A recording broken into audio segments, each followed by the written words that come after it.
अभी भी उन सारे अपीलों पे को उसी रूप में समझने को तैयार हैं। इस प्रकार की उदासीनता राजकोट जैसे जगह पे 7% वोटों का कम होना कैसे देखें इसे? चुनाव आयोग का अपना एक तरीका रहता है, लेकिन एक चुनाव आयोग से सिर्फ नहीं होता है। आपको इससे पहले कुछ करना पड़ेगा। जैसे कलेक्टर है बनासकाठा में, तो उन्होंने एक कंकोत्री मतलब आमंत्रण पत्रिका जो शादी की होती है वो छपवाई थी और वोटिंग के लिए। तो ऐसे आपको कुछ और भी करने पड़ेंगे। दूसरा ये हमने जैसे डिस्कस किया कि शादी के दिन इतनी ज़्यादा शादियाँ हैं, तो आपको वो भी अगली बार शेड्यूल करते वक्त देखना पड़ेगा कितनी ज़्यादा शादियाँ ना हो। और शहर में हमेशा ये रहता है कि एंटी वेव ना हो।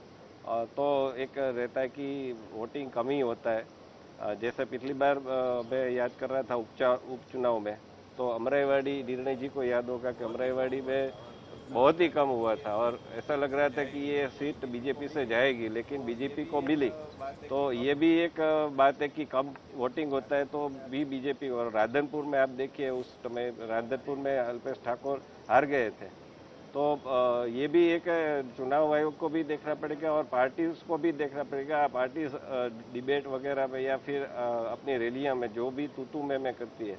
हालांकि ये बात है कि शहर में उदासीनता रहती है, जबकि ग्रामीण इलाका है, आदिवासी इलाका है। तो तापी में आप देखिए कि डांग में देखिए कि कितना ज़्यादा, नर्मदा में देखिए कितना ज़्यादा वोटिंग परसेंटेज देखने को मिल रहा है। तो ये बात है कि हम शहरी जनों को क्यों नहीं निकाल पा रहे हैं वोटिंग के लिए।